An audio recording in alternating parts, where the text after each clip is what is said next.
Vamos falar sobre psicomotricidade e transtornos do neurodesenvolvimento. Qual a relação? Então, vamos falar aqui um pouquinho, né, Luciana, o que que você vai falar na aula de hoje? Bom, hoje eu vou falar sobre o conceito de psicomotricidade. Vamos falar rapidamente sobre as áreas psicomotoras. Por quê? Porque amanhã eu vou pegar mais firmeza amanhã com áreas psicomotoras. Vou explicar o que que é tônus, o que que é equilibração, tá? Vou explicar de uma forma mais detalhada, porque assim, essa aula de hoje, ela é assim, já dá um curso, tá, gente? Então, é, é, hoje eu vou estar fixando mais os conhecimentos da gente, né, em termos do que é psicomotricidade. Vou falar sobre áreas psicomotoras, amanhã eu aprofundo, e vamos falar sobre transtornos do neurodesenvolvimento e eu vou mostrar para vocês um estudo de caso, tá bom? Ó, lembrando que esta live vai ficar gravada até terça-feira, dia 19 de abril, dia do psicomotricista, tá? 19 de abril é dia do psicomotricista. E aí vocês vão falar assim, mas Luciana, como que você entrou na psicomotricidade? Vou falar rapidamente a história da psicomotricidade na minha vida. Eu estava em São Paulo, saí daqui, fui para São Paulo. O Clay passou na residência em pediatria na Santa Casa de Misericórdia de São Paulo. Fui para São Paulo, e lá em São Paulo, prestei um concurso, né? Na época eu era concursada aqui em Londrina, era professora da escola pública aqui, e não consegui emprego, não consegui emprego, aí eu fui prestar concurso para ser professora de educação especial na Prefeitura de São Bernardo do Campo. Entrei, né? Graças a Deus, estudei bastante, passei em segundo lugar, assim, então fui chamada rapidinho, né?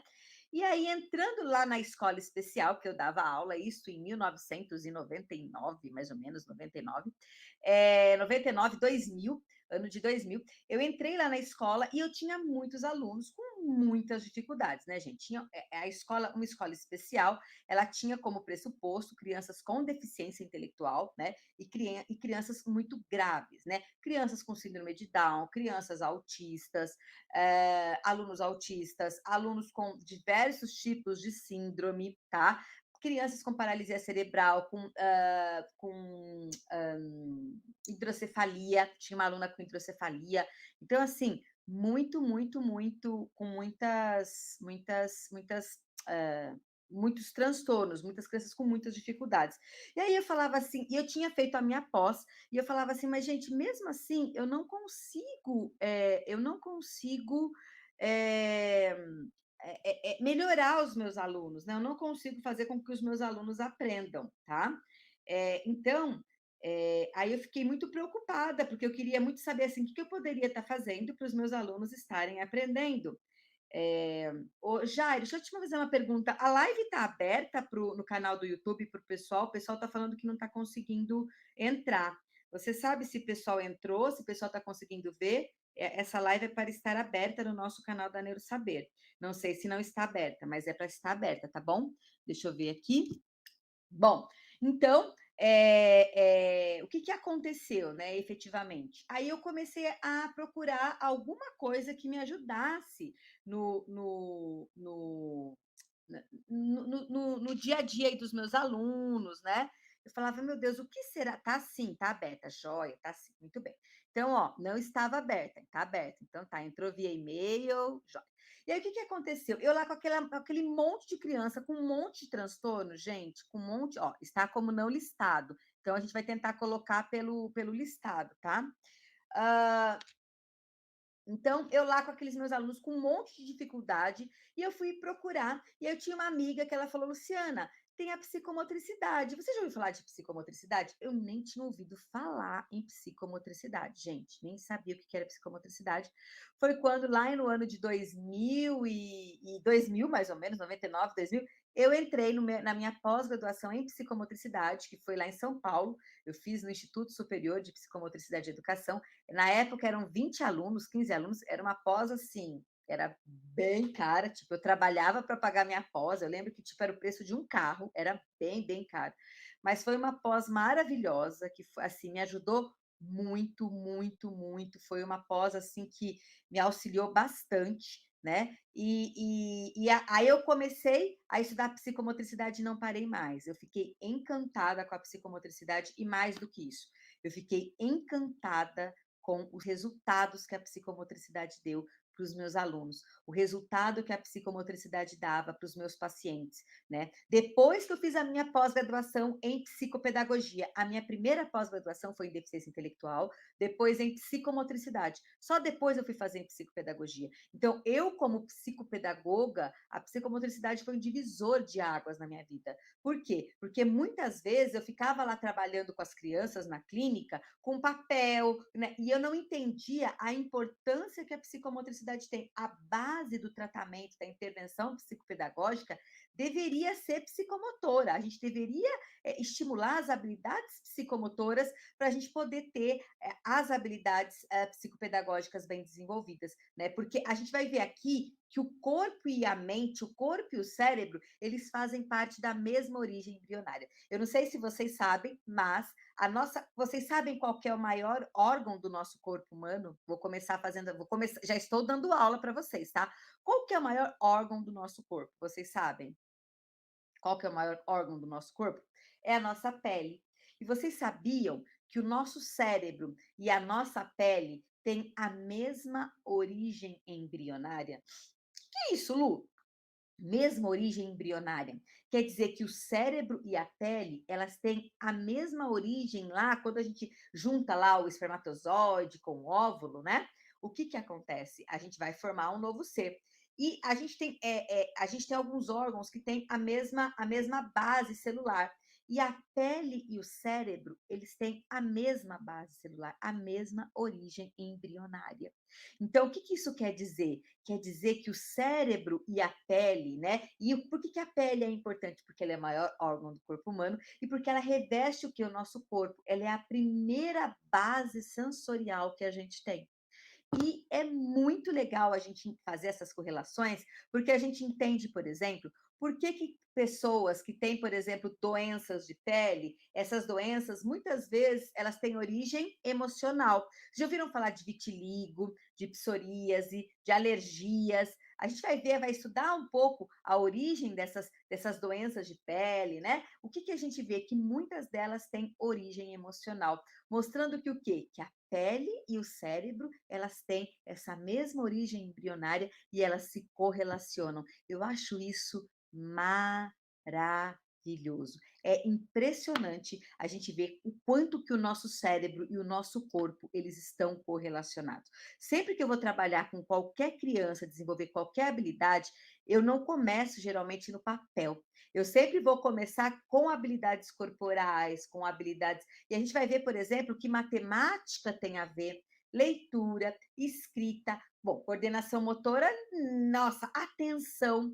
Então, a gente vai fazer. Hoje, eu vou mostrar para vocês algumas correlações, e no final, eu vou mostrar um estudo de caso de um menino com Asperger, que eu atendi, e que ele tem muita dificuldade de correlação motora, de coordenação motora, e aí vocês vão poder ver e rever, e vocês vão ver o resultado do que é uma estimulação psicomotora antes e depois, tá? Eu acho isso incrível, tá? Então, vamos começar agora a nossa aula. Lembrando que esses slides depois eu vou mandar nos grupos de WhatsApp para vocês. Então, primeiro vamos entender o que que é psicomotricidade. Bom, quando eu vejo uma criança linda e maravilhosa como essa, né, trabalhando ali, né, fazendo o trabalho dela, qual que é o trabalho de uma criança? É brincar. Quando eu vejo uma criança brincando, né, ela está o quê? Ela está trabalhando. Ela está trabalhando o quê? Está trabalhando todos os órgãos do sentido, ela está trabalhando todas as habilidades cognitivas, ela está ali trabalhando as questões emocionais. Então, eu falo que o desenvolvimento infantil, nós vamos entender um pouquinho do que é a psicomotricidade, né? Que a psicomotricidade, ela busca o quê? Ela busca ampliar todas essas correlações, né? Mas quando eu olho uma criança se movimentando, o que ela está colocando em jogo ali são as funções cognitivas, as funções emocionais e as funções motoras. Então, quando uma criança ela brinca, e por isso que eu tenho até o meu livro, né, que é o Brincar é Fundamental, por meio da brincadeira, nós conseguimos ver todas as expressões, principalmente a gente consegue entender uma expressão psicomotora. E qual que é a diferença, Luciana, de uma expressão psicomotora e de uma expressão motora? Bom, se eu olhasse essa criança aqui agora, eu ia falar, olha, ela está agachada, segurando a pá, ela está olhando, está brincando, ela está pegando ali uma pá, olhando e enchendo de areia.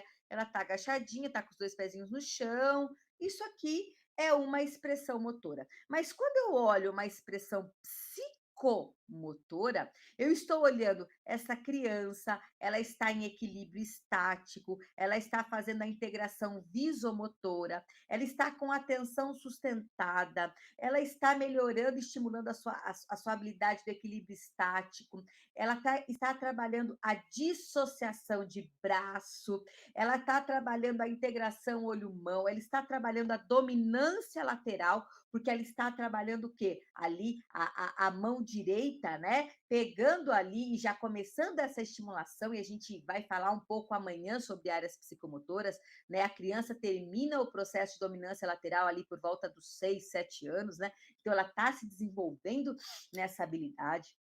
Então, olha que interessante quando a gente olha essa questão aí do desenvolvimento infantil, e a gente, mais do que isso, né? A gente tem um olhar psicomotor. Então, olhar a habilidade psicomotora, olhar para o psicomotor é o quê? Olhar para o psicomotor é você olhar além do movimento, é você olhar para a cognição, é você olhar para a emoção, é você olhar para as funções motoras, desenvolvendo as funções cognitivas, ok? Tá bom? Deixa eu ver aqui se a gente consegue colocar aqui a. Eu vou estar. Gente, eu só vou dar uma mudadinha aqui na minha internet para ver se a gente consegue estar melhorando aqui para vocês, tá? Vocês estão conseguindo ver bem, ver bem? Como é que tá a internet? Melhorou aí para vocês a internet?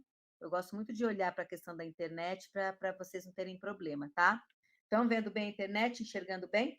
Ok. Bom, então, enfim, Luciana, o que é essa tal dessa psicomotricidade? Ela tem uma história, sim. A psicomotricidade, ela tem uma história. Ela nasceu lá, a primeira ideia que a gente tem em psicomotricidade foi lá de Dupré e Charcot. Dupré e Charcot, eles são os contemporâneos de um cara que se chama Freud. Quem aqui conhece o tal do Freud? Pois é, né? Eles eram ali professores do Freud e aí eles trabalhavam em um sanatório, né? Na época, os sanatórios eram comuns.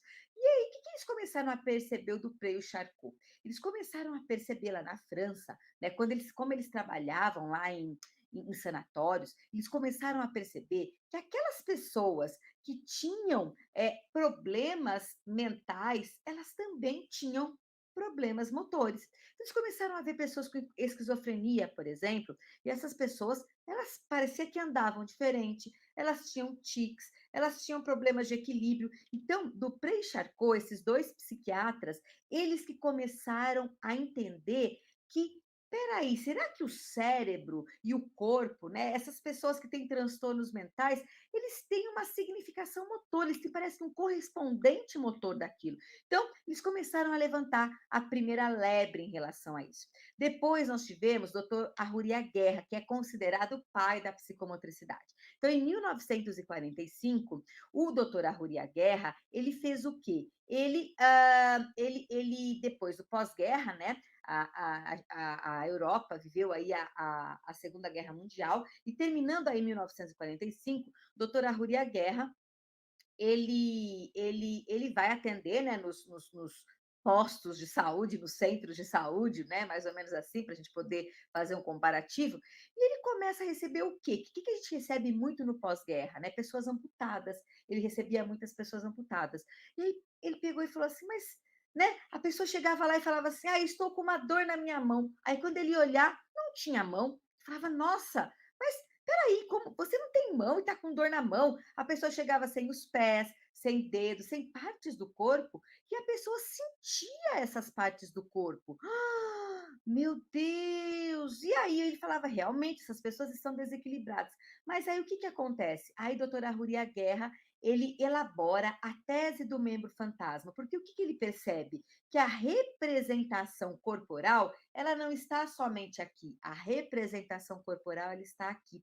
E sim, as pessoas quando amputam alguma parte do corpo, elas sentem esse corpo. O que mostra para gente? Mostra que o cérebro, né, mais do que a parte do corpo, ela mais do que está aqui, ela está impressa no cérebro das pessoas, né? Então, isso mostra que existe uma correlação entre corpo e cérebro. Olha que interessante, né? E Vallon, um grande aí estudioso do desenvolvimento infantil, ele falava que o quê? Que funções mentais se formam a partir de funções motoras. Então, olha que interessante, né? A gente vê muito isso quando? Quando a gente vê lá o nosso desenvolvimento infantil, quando as crianças estão nascendo e tal. O que que a criança vê? O movimento reflexo, né? Então, o nosso movimento fala muito da nossa integridade mental, ok? Bom, e a psicomotricidade, né, como uma ciência, ela é entendida como um campo transdisciplinar. O que que significa isso, gente? Significa que a psicomotricidade, ela faz uma correlação entre o psiquismo e o corpo, entre o psiquismo e a motricidade emergente, a personalidade total. Então, a psicomotricidade, nós a chamamos de uma ciência holística. Por quê? Porque ela engloba várias áreas amplas de conhecimento, né? E aí eu gosto muito desse conceito que eu desenvolvi sobre psicomotricidade. Quando eu comecei a dar aula sobre psicomotricidade, há 20 anos atrás, né? 20 não, mas uns 18 anos atrás, eu comecei a dar aula de psicomotricidade e estruturei várias pós-graduações aí em psicomotricidade. E aí eu precisava explicar para as pessoas o que, que era psicomotricidade, tá? E aí o que, que eu falei, meu Deus, como que eu consigo explicar o que, que é psicomotricidade para as pessoas? Então, o que, que eu expliquei para as pessoas daí, né? Eu falei, ó, psicomotricidade são os aspectos emocionais, cognitivos e motores nas diversas etapas do desenvolvimento, tá? Então, a psicomotricidade tem o emocional, tem o cognitivo e tem o movimento humano nas diversas etapas da vida, nas diversas etapas do desenvolvimento, tá? Então, vamos falar um pouquinho sobre o psi. Quando eu falo em psi, eu estou falando nas áreas emocionais. E o que, que é o emocional, né? O emocional é todo o nosso sistema límbico. O sistema límbico, a gente chama, ele é um sistema subcortical. Ele é um sistema que ele está abaixo de funções mais cognitivas, mas não é porque ele está abaixo que ele não é importante. Diga-se de passagem, quem aqui nunca fala assim: vamos fazer uma prova? Você sabe tudo da prova, mas você fica nervoso, e aí o que, que acontece? Você esquece tudo. Então, os aspectos emocionais, eles estão super correlacionados com as questões cognitivas. Então, às vezes a gente fala que está subtalâmico, está abaixo das funções cognitivas, mas isso não quer dizer que ele é inferior, muito pelo contrário, né? A parte emocional, ela é a estrutura, muitas vezes, das funções cognitivas. É a parte emocional que nos alimenta, que nos motiva, que nos faz permanecer, tá? Então, ó, a expressão do movimento, e o movimento ele tem muito de emoção. Como assim, Luciana, tem muito de emoção? A gente tem o que a gente chama de linguagem não verbal, que é a primeira forma da expressão que nós temos. E é uma das formas que, por exemplo, crianças com autismo têm muita dificuldade em linguagem não verbal, tá? Então, por exemplo, olha como o nosso gesto, ele é carregado de emoção. Imagina você, seu marido, chegando em casa lá para vocês estarem chegando em casa, falou que ia chegar 8 horas da noite do futebol e chega às 10. Seu marido chegou lá em casa e aí ele chega e aí você fica assim: você está nervosa, né? Ele chega em casa, abre a porta e fala: Você está nervosa? Você fala: Não, imagina, estou super calma, né? Você faz o quê? Você mostra o quê para a criança, né? Você mostra o quê para a criança, no caso, você também faz isso muito para as crianças, mas você mostra para o seu marido o quê? Que você está muito brava. Então, o nosso gesto, ele é carregado de emoção. E os nossos gestos, eles só têm significados se ele tem emoção por detrás. É igual quando você está, por exemplo, com o seu filho e você está muito brava com ele. E você fica assim: olha, já se viu, você faz isso, você faz aquilo, não é? Você tem como você ficar assim: olha, quantas vezes a gente não encontra mães, né? Que estão lá com os filhos e fala assim: ai, filho, eu estou muito brava com você, né? E deixa a criança tocar o terror. Peraí, né? Essa mãe, ela tá mostrando que tá brava ou ela tá simplesmente ignorando o filho? Então, é o que a gente fala, que um gesto vale mais do que 1000 palavras. Por quê? Porque o gesto, ele é carregado de emoção. O gesto, a linguagem do gesto, ela é permeada pela emoção, ok? Bom, emocional. O que é o cognitivo? O cognitivo, a cognição, ela é um conjunto do quê, gente? De processos, tá? Então, a cognição é um conjunto de processos psicológicos utilizados no pensamento que realiza o reconhecimento, um, a organização, a compreensão das informações provenientes dos sentidos, para que posteriormente a gente possa fazer julgamento, raciocinar, né? E a cognição, ela inclui aprendizagem, atenção, memória, linguagem, raciocínio, tomada de decisão, tudo isso faz parte dos nossos processos cognitivos. E olha que legal, a psicomotricidade, ela tem a cognição no seu na sua abordagem, na sua base, teórica. A psicomotricidade, ela otimiza os processos cognitivos. Eu acho isso maravilhoso, tá?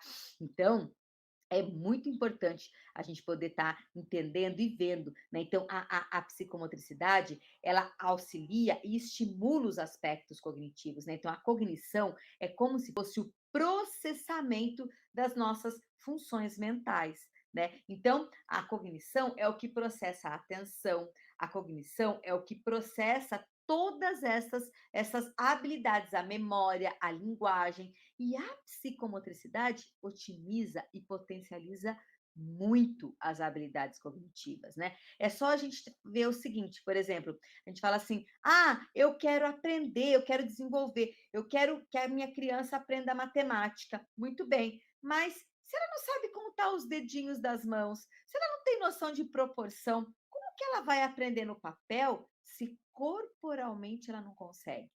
Como que ela pode coordenar e planejar, e como ela pode regular e controlar a atenção se ela não consegue controlar o próprio corpo? A gente não fala que nós temos que começar pelo concreto para o abstrato? O que, que é mais concreto do que o nosso corpo?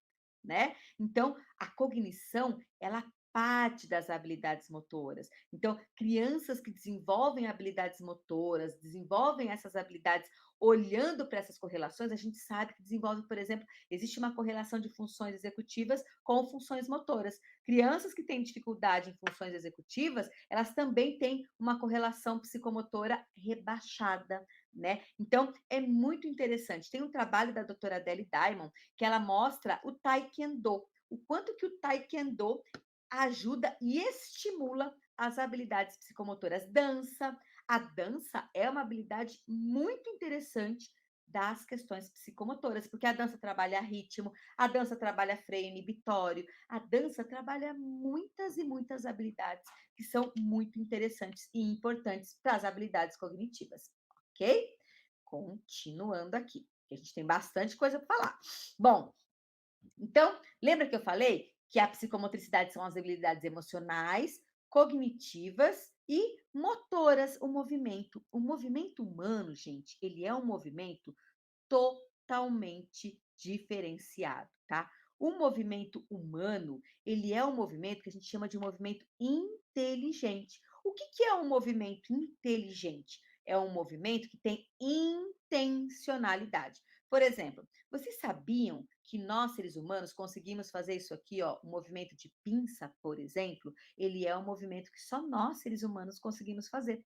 Por que, Luciana? Nós conseguimos fazer isso porque é um movimento extremamente refinado. Por isso que eu fico muito brava quando as pessoas falam assim: ah, mas é a escrita não é importante. A escrita é super importante, tanto que a escrita ela é um marco da nossa humanidade, tá? Então, o nosso movimento humano, ele é um movimento com intencionalidade. Quando a gente nasce, o movimento é totalmente esparso. A partir do momento que nós vamos ganhando maturidade cognitiva e desenvolvimento cerebral, nós que controlamos o nosso movimento. Então, controlar o nosso movimento é um ato extremamente difícil e o movimento humano, ele é um movimento muito específico, tá? E aí nós temos a idade, que são as etapas do desenvolvimento. Então, a psicomotricidade, lembra os aspectos emocionais, cognitivos e motores nas diversas etapas da vida. Então, etapas do desenvolvimento, eu tenho tanto as habilidades maturacionais, né, quanto a questão do crescimento, que é o aumento do tamanho do organismo em suas partes. E a maturação é o quê? É a junção da potencialidade genética com o ambiente. E quando eu falo em etapas do desenvolvimento, eu estou falando que a psicomotricidade, ela ajuda o quê? A psicomotricidade, ela não é só para criança. A psicomotricidade, ela olha o bebê, a criança na infância, os adolescentes e os adultos. E olha, gente, que adulto maravilhoso. Eu amo fazer essa brincadeira, né? Olha lá, George Clooney, né? Então, a psicomotricidade, ela serve, né, para bebês, para crianças, né, para infância, para adolescentes e para adultos, né? Pena que não vem uns adultos desse para a gente atender. Mas brincadeiras à parte, né? A psicomotricidade, por quê? Porque eu tenho um emocional, um cognitivo e um motor quando eu sou bebê. Eu tenho um emocional, um cognitivo e um motor quando eu sou criança, ali na minha infância, né? Eu tenho um emocional, cognitivo e motor quando eu estou na minha adolescência. E eu tenho emocional, cognitivo e motor quando eu estou na minha fase adulta. E olha que interessante, essa daqui, ó, também na melhor idade, no geronto, tá? Eu também tenho emocional, cognitivo e motor. Essas coisas estão sempre juntas. O que a gente fala dos idosos, gente? A gente não fala assim que o idoso, ele vira o quê? Criança. Quais são os maiores problemas que o idoso tem? Problemas motores, problemas de memória, não é verdade? Essas coisas elas ficam correlacionadas. Eles também têm problemas emocionais? Tem. Eles ficam bravos, eles ficam mais emocionados. Eu vejo isso com a minha mãe, né? Que eu falo, mãe, você não vai dirigir, mãe, você não pode fazer isso. Você está achando que eu sou criança, né? A gente sempre brinca, né? Que o idoso ele vira a criança, né? Então olha que interessante, ele acaba tendo perdas cognitivas, perdas motoras, né? Oscilações emocionais, tá? Então olha que interessante o quanto o emocional, o cognitivo e o motor ele marca uma etapa da vida. E a psicomotricidade, ela procura olhar ter essa abordagem. Gente, eu amo, amo, amo. E é muito importante, né? Nós vimos aí. E eu gosto muito desse conceito, que foi um conceito que eu elaborei, e eu falo isso de boca cheia, porque eu vejo muita gente compartilhando e não colocam a referência, tá? Então, eu fiz esse conceito porque eu precisava dar aula para os meus alunos, eu precisava com que os meus alunos conseguissem aprender o que era psicomotricidade. Então, a psicomotricidade é uma ciência que aborda as habilidades emocionais, cognitivas e motoras nas diversas etapas da vida do ser humano, tá? Então, isto é psicomotricidade, tá bom? É um presente de Páscoa, isso mesmo, tá?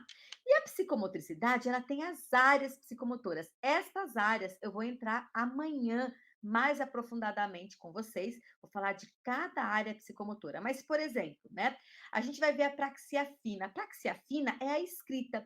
Olha lá, gente, para a escrita poder estar desenvolvida, olha tudo que tem que estar embaixo da escrita. Tem que ter o tônus, tem que ter equilibração, a lateralização, noção de corpo, estruturação espaço-temporal, praxia global, até chegar na escrita. E a gente chega lá para a criança com 6, 7 anos, que é a fase que a gente tem o desenvolvimento da praxia fina, da grafomotricidade, a gente quer que a criança escreva perfeitamente. Mas eu desenvolvi tônus, eu desenvolvi equilíbrio. Como que está o desenvolvimento da noção corporal dessa criança?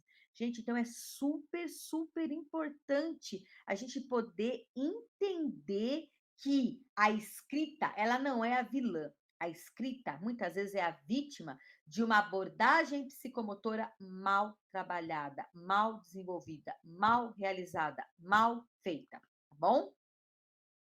E olha aqui, cada área psicomotora, amanhã eu vou falar mais profundamente sobre isso. Ela tem uma representação cerebral. Então, por exemplo, quando eu falo de tônus e equilibração, eu estou falando de cerebelo e tronco.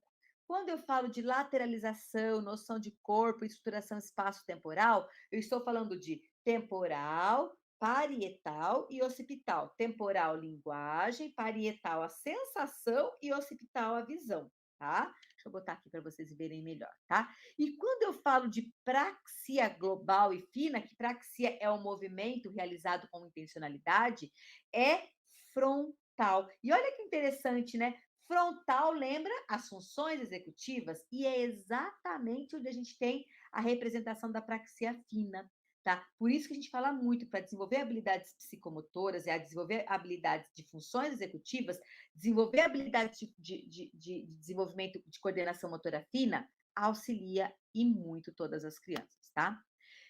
Transtornos do neurodesenvolvimento, Luciana? Bom, o que são os transtornos do neurodesenvolvimento? Gente, então, os transtornos do neurodesenvolvimento, eles são condições que são definidas pelo DSM-5, que é o Manual Diagnóstico de Transtornos Mentais, tá? O DSM-5, ele fala que os transtornos do neurodesenvolvimento são condições que têm início no período do desenvolvimento. Ai, Luciana, mas que coisa óbvia. Pois é óbvio, mas tem gente que pergunta assim se TDAH pode aparecer antes dos 5, 6 anos. Óbvio que pode, porque o TDAH é um transtorno do neurodesenvolvimento. Por quê? Porque ele tem início no período do desenvolvimento, antes da criança ingressar na escola.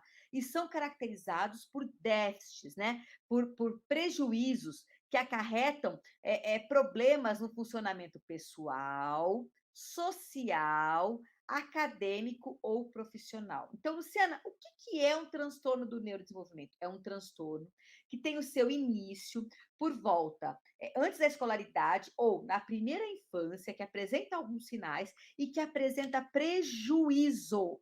Qual que é a diferença de um TDAH e de uma criança agitada? Uma criança com TDAH, ela tem que ter prejuízo o quê? No social, no pessoal, no acadêmico e no profissional.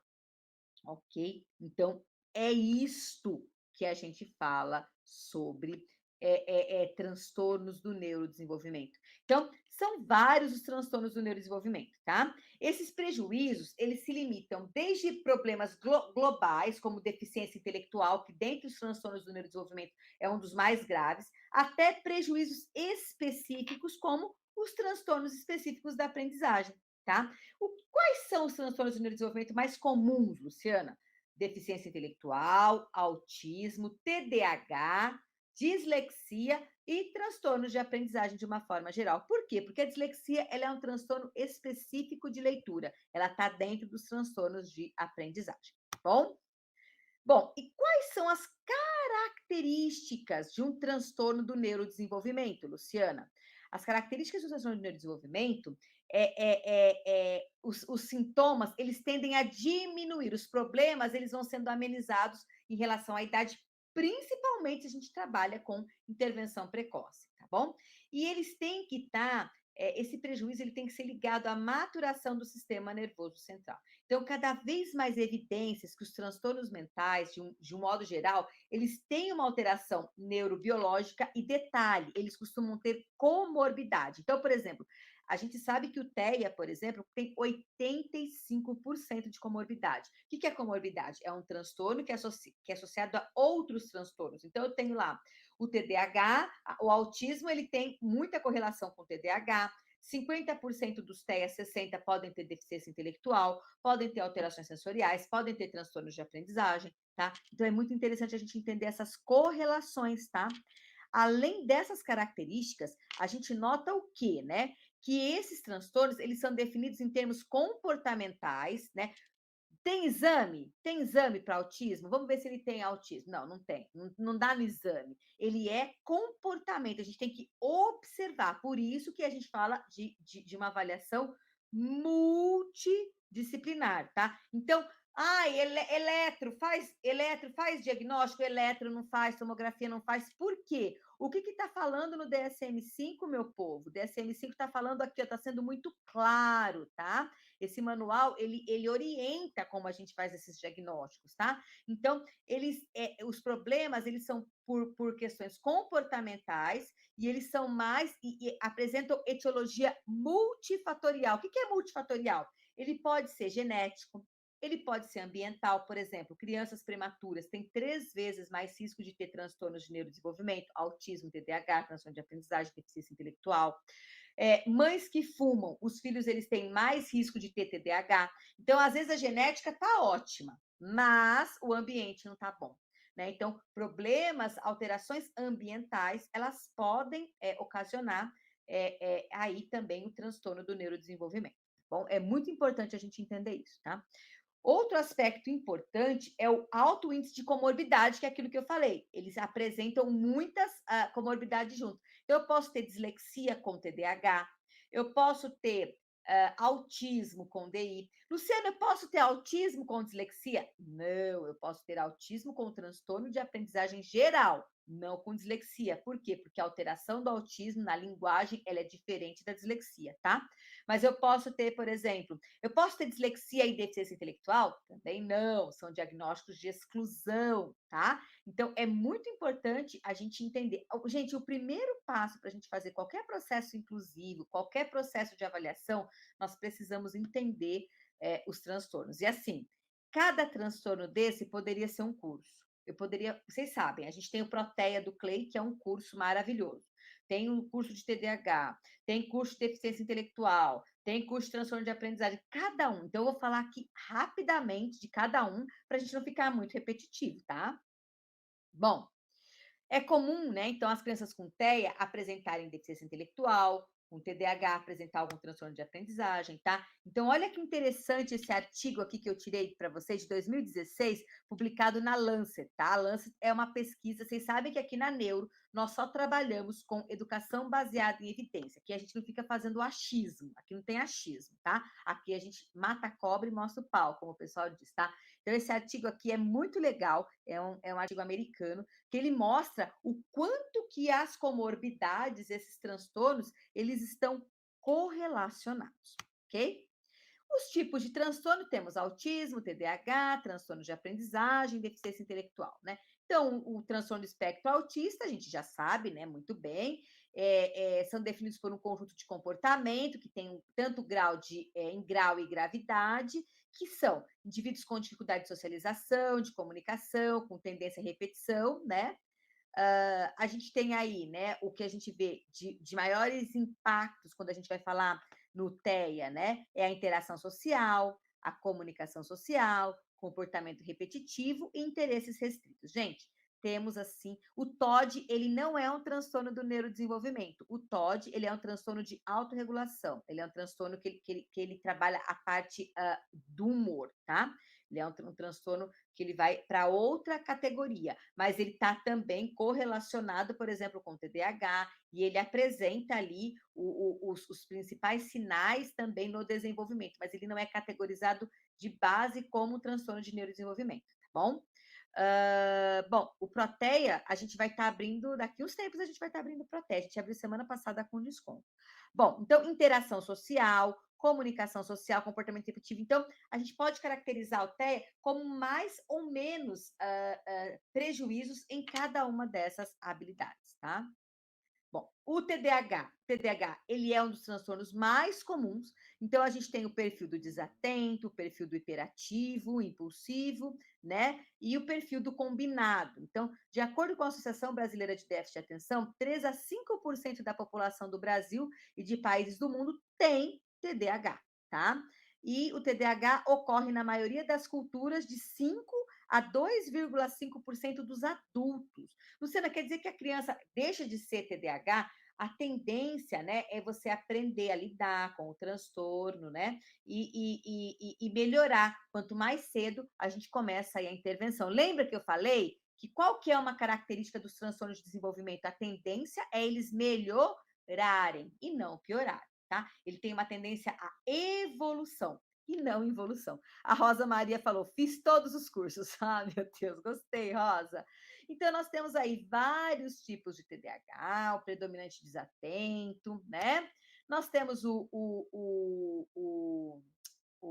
também o hiperativo impulsivo, aí de 6 a 9 descrições. Eu não vou descrever todos, tá? Depois eu vou colocar isso daqui para vocês, eu coloco ali no, no, no grupo de WhatsApp. Mas, por exemplo, uma pessoa com TDAH vai caber de 6 a 9 descrições. Muitas vezes perde coisas necessárias para tarefas ou atividades, muitas vezes é facilmente distraído por estímulos estranhos, muitas vezes é esquecido nas atividades diárias, né? Fazer recados. Então, assim, são muito interessantes aqui todas as habilidades. Ó. Frequentemente, esse aqui é hiperativo impulsivo, ó. Frequentemente agita ou bate as mãos ou pés, se contorce no assento, deixa o assento em situação que o lugar sentado é esperado, por exemplo, vai toda hora ficar em pé, fica andando na sala, dando volta, sobe nos lugares, não consegue descer, né? É incapaz de brincar. O que é incapaz de brincar? Não, Luciana, mas meu filho brinca, super brinca. Não, ele não brinca, ele quebra, ele desmonta. Vocês sabem que eu tenho meu marido, né? Clay é TDAH, e eu tenho meu filho do meio que tem TDAH e transtorno positivo desafiador. Meu filho tem 19 anos, está estudando, está lá fazendo economia em Vancouver, no Canadá. E o meu filho do meio, todo mundo falava, nossa, mas ele brinca, olha como ele brinca. Gente, ele não brincava, ele desmontava todos os carrinhos, porque ele queria saber como funcionava. E controle de televisão, não ficava um. Controle da net, eu cansava de gastar dinheiro, porque ele abria todos os controles, aí ele não conseguia montar. Então, assim, não é. E assim, ele não tinha um brinquedo inteiro. Então, o Gustavo não tinha um brinquedo inteiro. Ele tinha partes de brinquedos. Diferente do Maurício, meu filho caçula, que ele ficava horas brincando, né?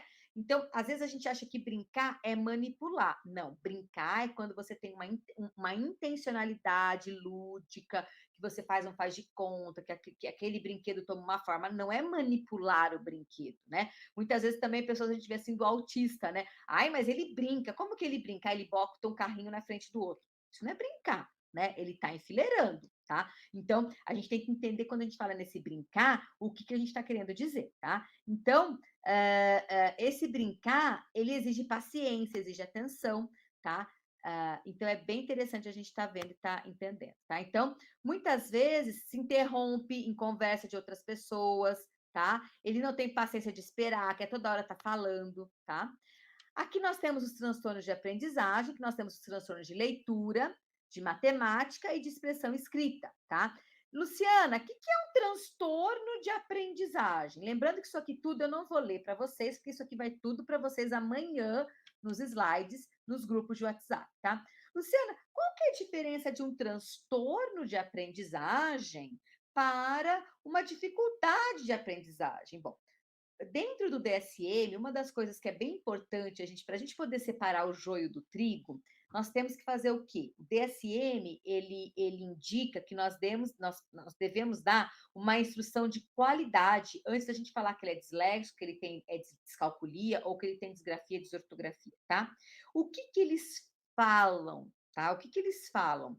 É que antes de a gente dar o diagnóstico, a gente tem que dar uma educação de qualidade, que é o que a gente chama lá do RTI, tá? Que é o quê? Que é uma educação baseada em evidência científica, que é tudo que a gente não tem nas nossas escolas. Nas nossas escolas, nós fazemos tudo pelo achismo. Não, eu acho, não.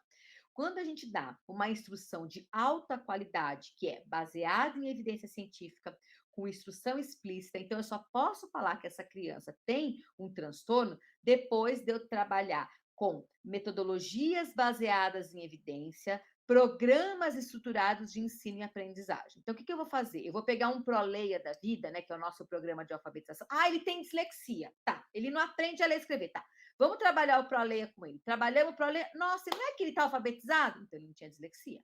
Né? Ele alfabetizou muito rápido, não que criança com dislexia não alfabetiza, tá? Eles alfabetizam, inclusive, com Proleia. Então, quando você dá uma instrução de alta qualidade e mesmo assim esta criança apresenta dificuldade, aí a gente pode suspeitar de um transtorno, tá?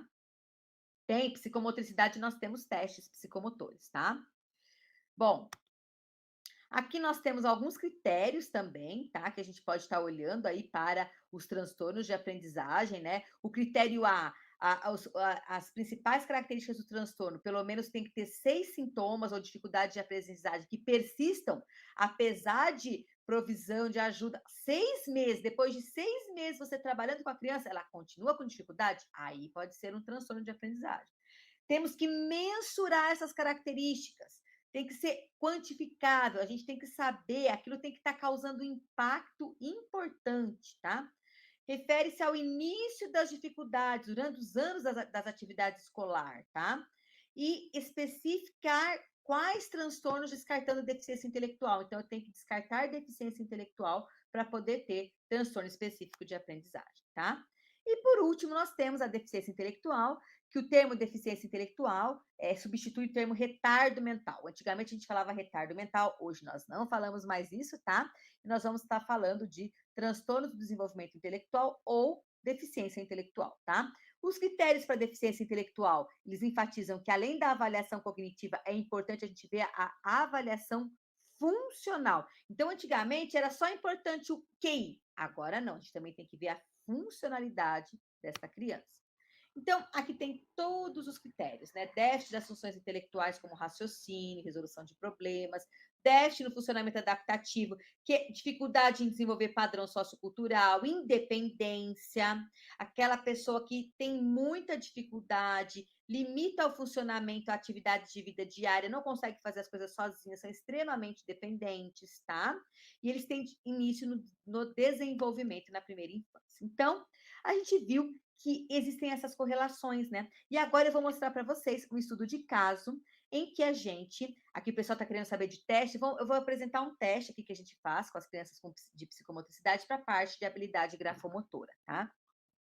Muitas pessoas falam, por exemplo, até a Silvia está falando, mas Luciana, utiliza o termo Asperger? Não, o DSM-5, ele não utiliza o termo Asperger, ele fala de autismo leve, mas o que nós vemos enquanto atividade clínica, a gente que põe a mão na massa?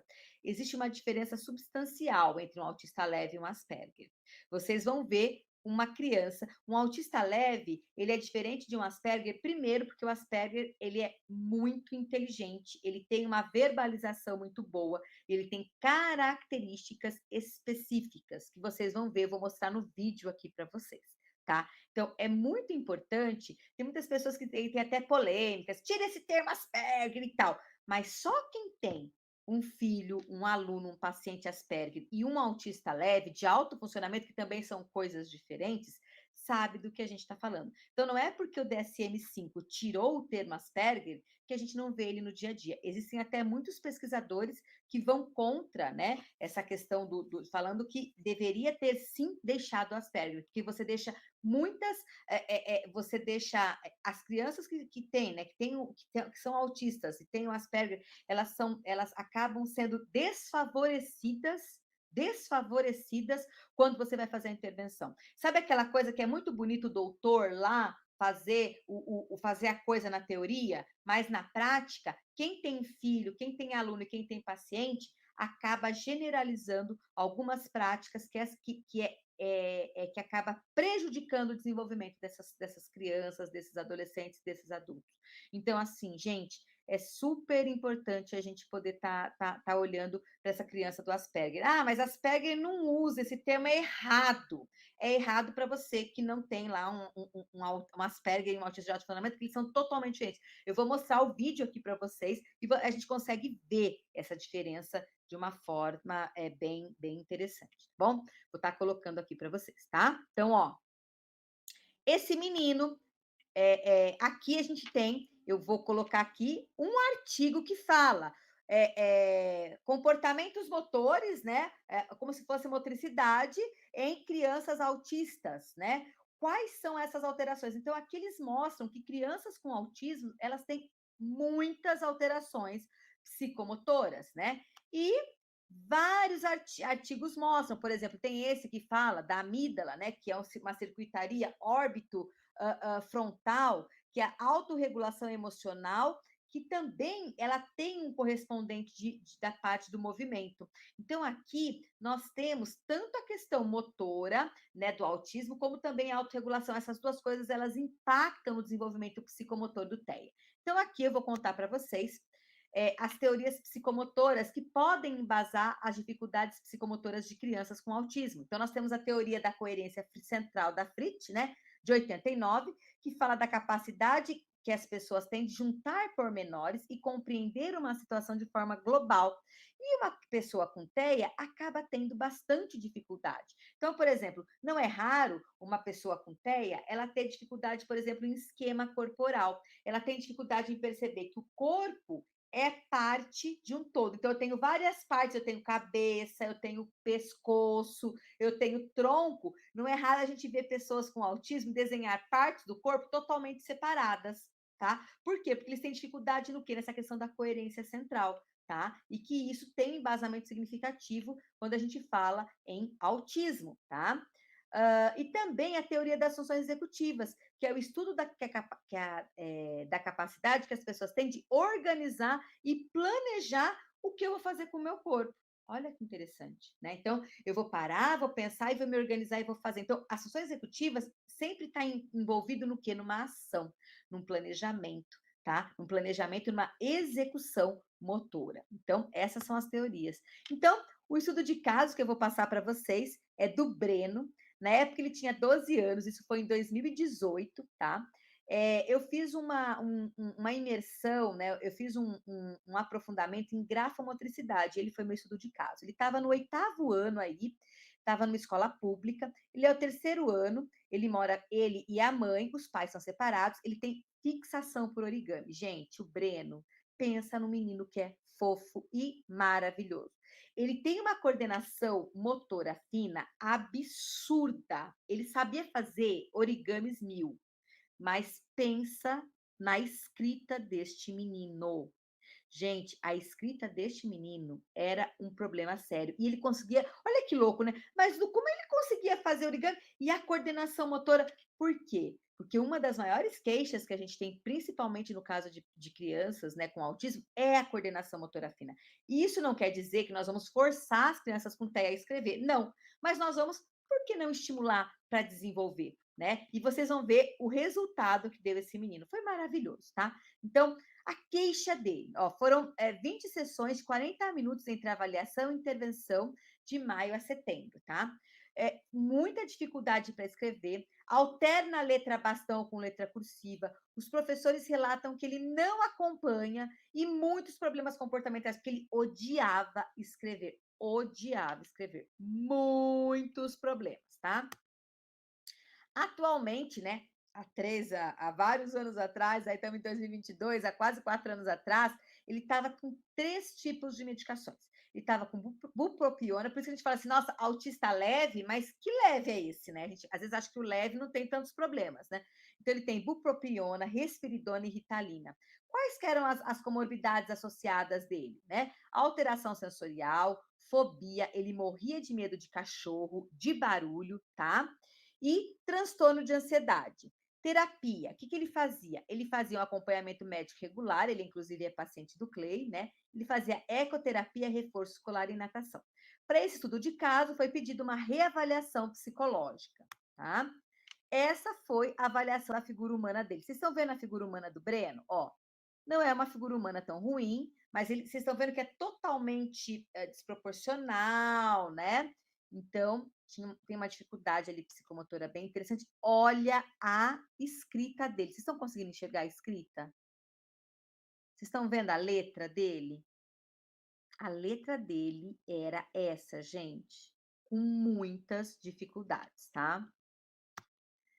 Aí eu fiz o quê? Eu fiz uma avaliação utilizando o THG. Esse teste ele ainda não é validado para o Brasil, por isso que a gente utilizou ele no estudo de caso, tá? A gente não fez uma validação grande, ele não é validado para todo mundo. Ele é um teste para coordenação motora que é feito para crianças a partir de 5 anos na Espanha, tá? Ele não é validado ainda para o Brasil. Esse teste ele é uma triagem utilizado nas escolas. O que é uma triagem? Todas as crianças fazem, desde 89. Ele mede a capacidade gráfica de 5 a 9 anos. Ele foi validado numa população carente, por isso que a gente ficou tranquilo em estar utilizando aqui no Brasil. Ele mede a qualidade dos precursores de escrita, direcionalidade, punção tônica, coordenação visomotora e descodificação, que seria ritmo, tá? Aqui eu vou mostrar para vocês. Deixa eu ver aqui eu vou parar um pouquinho aqui parar de compartilhar para eu passar outro compartilhamento que agora deixa eu ver, eu vou compartilhar a tela, compartilhar outra janela aqui, deixa eu ver aqui a gente tem aqui. Interessante. Vamos ver, Breno. Tudo certo? Tudo ótimo. Então tá bom, então vamos deixar assim. O problema é que esse negócio tá carregando, né? Pronto. Vocês estão vendo? Assim, acho que agora vai dar certo. Vamos fazer então agora as atividades, tá bom? Vou colocar. Com certeza. vamos lá.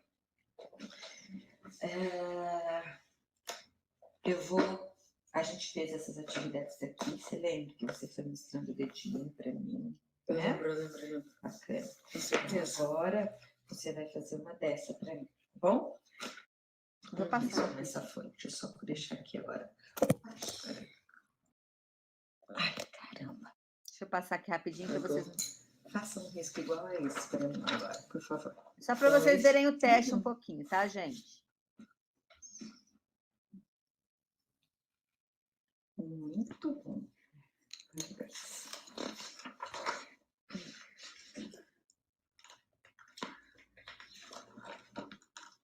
Agora, Breno, faça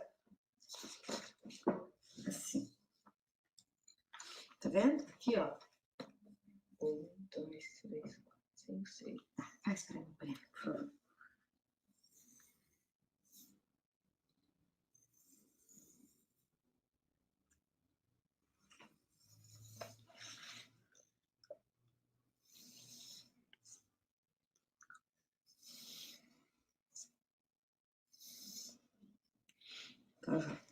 Ok? Adorei. Adorei. Vocês viram? Ele é um querido, não gente. Tá tudo tranquilo. Numa nave. Vocês estão vendo a voz dele, que ele tem um ritmo, né? Uma fala monótona de Asperger. Não faça isso. 2. Olha lá. Ok? Muito bem, gente. Vou só dar uma paradinha aqui. Deixa eu só ver aqui. Tá. Vou voltar aqui para a gente poder ir para o outro. Bom, só para vocês entenderem, agora eu vou compartilhar outra tela aqui com vocês. Deixa eu remover essa, compartilhar outra. Vou voltar aqui para a aula, tá? Opa, peraí. Compartilhar. Compartilhar a tela. Só um pouquinho. Aqui. Aqui a gente tem, ó, aqui é o teste dele, estão vendo? Ó como ele tem 13 anos, né? Olha como ele voa olha a parte do equilíbrio dele. Aqui é outra cidade, ele foi meu estudo de caso. Ele estava no 8º ano aí, estava numa escola pública, ele é o 3º ano, ele e a mãe, os pais são separados, ele tem fixação por origami. Gente, o Breno pensa no menino que é fofo e maravilhoso. Ele tem uma coordenação motora fina absurda. Ele sabia fazer origamis 1000, mas pensa na escrita deste menino. Gente, a escrita deste menino era um problema sério. E ele conseguia, olha que louco, né? Mas como ele conseguia fazer origami e a coordenação motora? Por quê? Porque uma das maiores queixas que a gente tem, principalmente no caso de crianças, né, com autismo, é a coordenação motora fina. E isso não quer dizer que nós vamos forçar as crianças com TEA a escrever. Não. Mas nós vamos, por que não estimular para desenvolver? Né? E vocês vão ver o resultado que deu esse menino. Foi maravilhoso, tá? Então, a queixa dele, ó, foram 20 sessões de 40 minutos entre avaliação e intervenção de maio a setembro, tá? Muita dificuldade para escrever, alterna a letra bastão com letra cursiva, os professores relatam que ele não acompanha e muitos problemas comportamentais, porque ele odiava escrever, muitos problemas, tá? Atualmente, né, há vários anos atrás, aí estamos em 2022, há quase 4 anos atrás, ele estava com 3 tipos de medicações. Ele estava com bupropiona, por isso que a gente fala assim, nossa, autista leve, mas que leve é esse, né? A gente às vezes acha que o leve não tem tantos problemas, né? Então, ele tem bupropiona, risperidona e ritalina. Quais que eram as comorbidades associadas dele, né? Alteração sensorial, fobia, ele morria de medo de cachorro, de barulho, tá? E transtorno de ansiedade. Terapia, o que ele fazia? Ele fazia um acompanhamento médico regular, ele inclusive é paciente do CLEI, né? Ele fazia ecoterapia, reforço escolar e natação. Para esse estudo de caso, foi pedida uma reavaliação psicológica, tá? Essa foi a avaliação da figura humana dele. Vocês estão vendo a figura humana do Breno? Ó, não é uma figura humana tão ruim, mas vocês estão vendo que é totalmente desproporcional, né? Então, tem uma dificuldade ali psicomotora bem interessante. Olha a escrita dele. Vocês estão conseguindo enxergar a escrita? Vocês estão vendo a letra dele? A letra dele era essa, gente, com muitas dificuldades, tá? Aí eu fiz o quê? Eu fiz uma avaliação utilizando o THG. Esse teste ele ainda não é validado para o Brasil, por isso que a gente utilizou ele no estudo de caso, tá? A gente não fez uma validação grande, ele não é validado para todo mundo. Ele é um teste para coordenação motora que é feito para crianças a partir de 5 anos na Espanha, tá? Ele não é validado ainda para o Brasil. Esse teste ele é uma triagem utilizado nas escolas. O que é uma triagem? Todas as crianças fazem, desde 89. Ele mede a capacidade gráfica de 5 a 9 anos. Ele foi validado numa população carente, por isso que a gente ficou tranquilo em estar utilizando aqui no Brasil. Ele mede a qualidade dos precursores de escrita, direcionalidade, punção tônica, coordenação visomotora e descodificação, que seria ritmo, tá? Aqui eu vou mostrar para vocês. Deixa eu ver aqui eu vou parar um pouquinho aqui parar de compartilhar para eu passar outro compartilhamento que agora deixa eu ver. Eu vou compartilhar a tela, compartilhar outra janela aqui. Deixa eu ver aqui. Aqui a gente tem aqui. Interessante. Vamos ver, Breno. Tudo certo? Tudo ótimo. Então tá bom. Então vamos deixar assim. O problema é que esse negócio tá caindo, né? Pronto. Vocês estão vendo? Assim, acho que agora vai dar certo. Vamos fazer então agora as atividades, tá bom? Vou colocar. Com certeza. Então, vamos lá.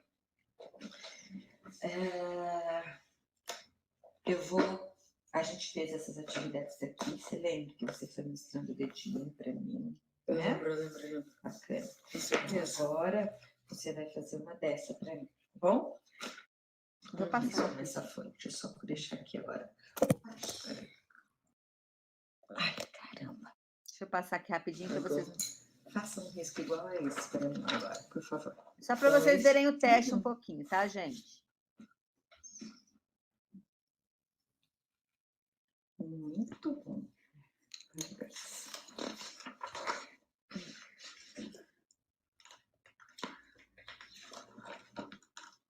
Agora, Breno, faça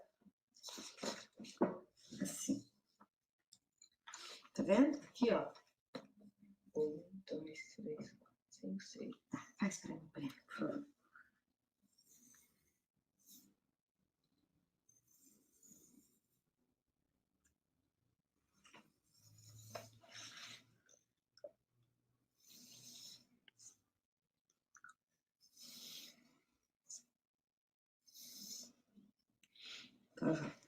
Ok? Adorei.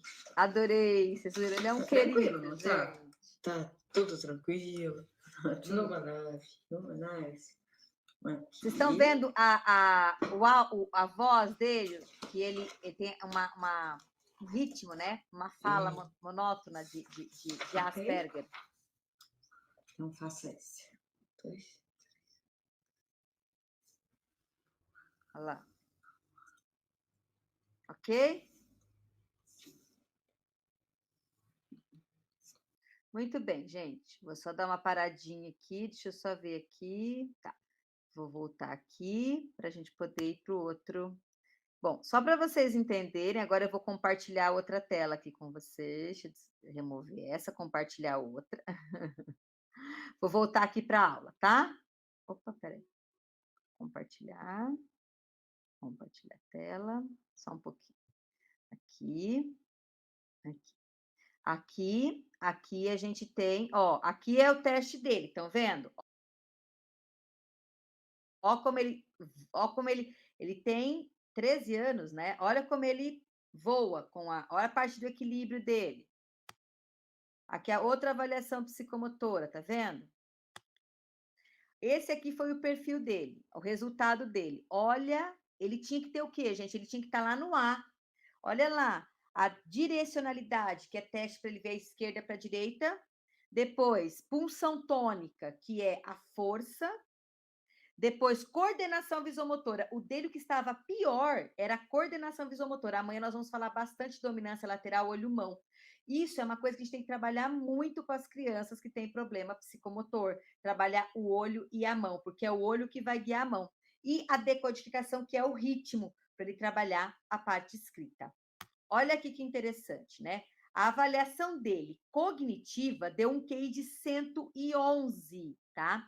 Compreensão verbal, percentil. Olha, ele deu escala de organização perceptual, foi o que deu média. O resto, gente, tudo deu média superior, tá? O que é a parte perceptual? É geralmente a parte visual. Lembra que a gente vai ver amanhã, e não percam a aula de amanhã, que eu vou explicar exatamente o que é a parte percepção visual, percepção auditiva, tudo isso tem a ver com a parte psicomotora. Olha lá, quando a gente olha a escala de compreensão verbal, tudo dele, olha, deu compreensão verbal, ele entende. Agora, olha, organização perceptual.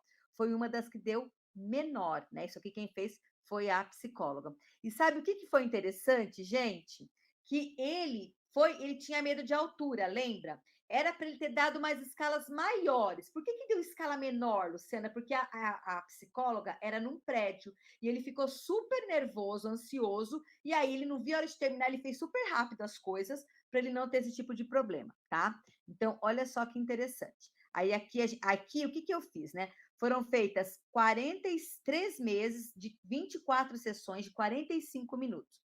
Foram feitas atividades de organização visomotora, bola, lanterna, estimulação dígito manual, cadernos, pintura com tinta, com giz, massinha sensorial. Ele amava esta massinha, tá? Deixa eu mostrar para vocês. Olha aqui a intervenção.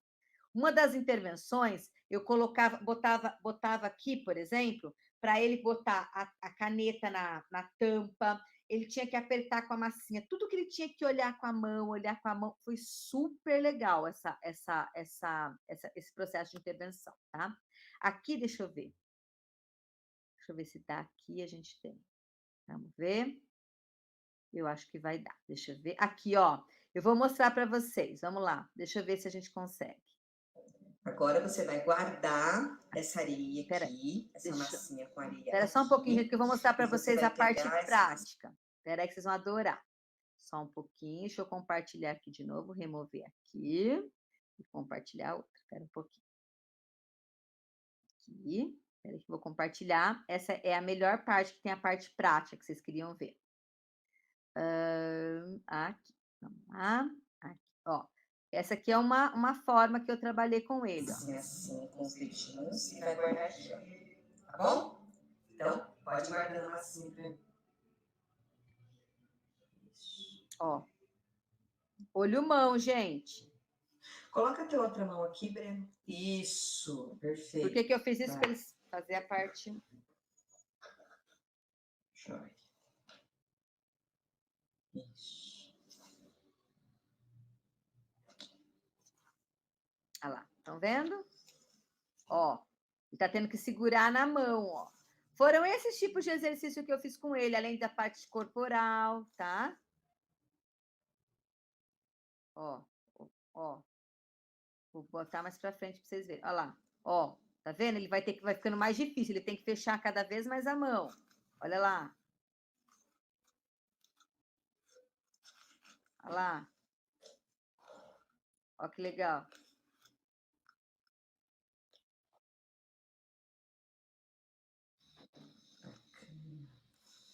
Olha lá. Legal você ter trazido essa atividade aqui hoje. Gostei. Atividade.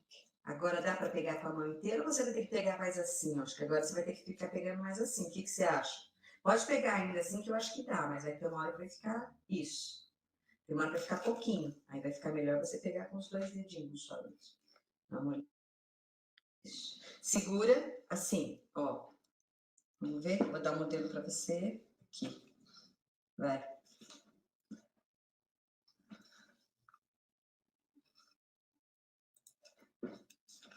Isso, Breno. Isso mesmo.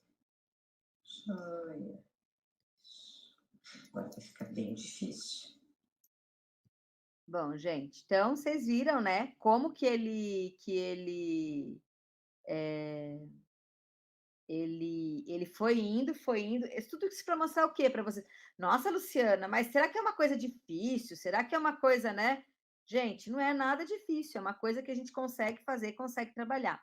Aí, na reavaliação dele, olha que interessante, olha o antes e o depois. O antes tá desse lado aqui, ó, esse aqui é o antes, tá? Tá do lado esquerdo. Olha o depois, olha que legal o antes e o depois. Olha a diferença que deu, inclusive, na pega, o quanto ele ficou fechada ali, quando ele ficou apertou, né, ficou mais organizado. Olha a letra antes e depois. Olha a letra antes e depois, tá? Olha que legal. Olha o teste antes e depois. Olha esse, lembra? E olha a mesma avaliação antes e depois. Não é maravilhoso a gente ver isso? Gente, esse menino é Asperger. O que eu escuto assim, criança com autismo não desenvolve a coordenação motora, criança com autismo, não, criança, mas falam um monte. E aí tudo bem, tem crianças que vão ter mais dificuldade, tudo bem, nós vamos fazer as adaptações e tudo bem. Agora, esse menino, ele era expulso da sala porque ele odiava escrever. Olha isso aqui, gente. Essa melhora, óbvio, que tem a ver com o potencial cognitivo, ele tinha metacognição, eu fiz um rapport muito bom com ele, eu fiz uma ligação muito. E olha o que me deixou muito feliz. Aqui vocês não vai dar para ver. Aqui não vai dar, não vou conseguir mostrar para vocês. Mas aqui ele estava escrevendo sozinho, estava super feliz, mostrando para a mãe dele e tal, que ele estava conseguindo, a mãe dele me mandando. Olha o que me deixou feliz. Aqui ele me mandou um monte de áudio no WhatsApp, falando que ele queria muito escrever, que ele queria muito que eu desenvolver mais, ele estava com saudade, que a letra dele estava ficando feia. Gente, o áudio é maravilhoso, pena que não dá para a gente abrir aqui. Amanhã eu mostro o áudio para vocês, eu mostro as coisas para vocês do Breno amanhã. Ele assim, eu quero ter mais uma aulinha daquela, tia Lu. Quando que nós vamos ter mais uma aulinha daquela e tal? Então, assim, a gente fica muito emocionada com isso, não é verdade? Porque a gente vê o quê, né? Vê que realmente a pessoa consegue. E é isso. Amanhã temos mais. Amanhã eu vou continuar aqui, vou mostrar o que faltou aqui do Breno para vocês. E amanhã